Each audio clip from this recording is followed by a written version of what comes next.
I am Jake Isley. I'm a sixth-generation farmer here in Lenawee County, Michigan. My family grows corn and soybeans. Jake farms with his parents, making him the sixth generation to care for and sustain these croplands in southeastern Michigan.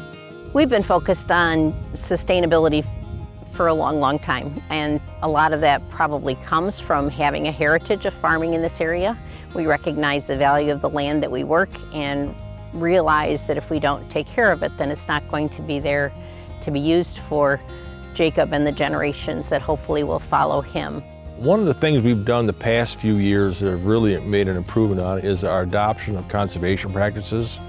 The strip till, no-till soybeans, cover crops, water management structures on our drainage ditches, trying to be more conscious of water quality and air quality, and that's made an improvement in our yields as well. In addition to adopting cover crops and no-till, the Isleys are using a precision approach to applying nutrients so they give each crop acre only what it needs.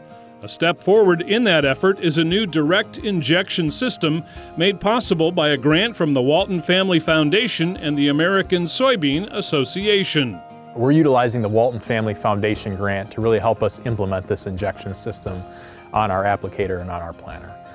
Really, that grant money has really helped us overcome some of the initial startup costs to be able to utilize this system. How this system works is the product that we are evaluating or utilizing is placed in this tank here, and then this tank is actually drawn off of and then through the system, and then this pump here is really where the control happens.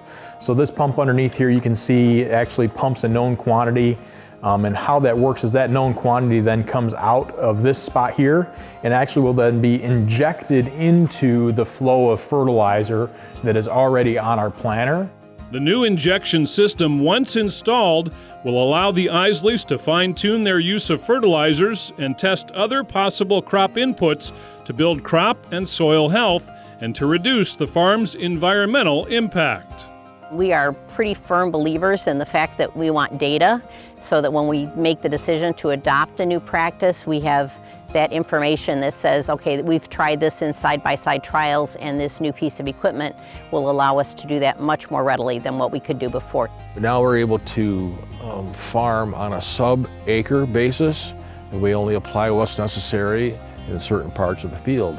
And we found that, number one, can cut back on our fertilizer costs, and number two, can increase production, and number three, we're able to utilize the fertilizer we put on, and so a lot of it doesn't end up in our drainage system.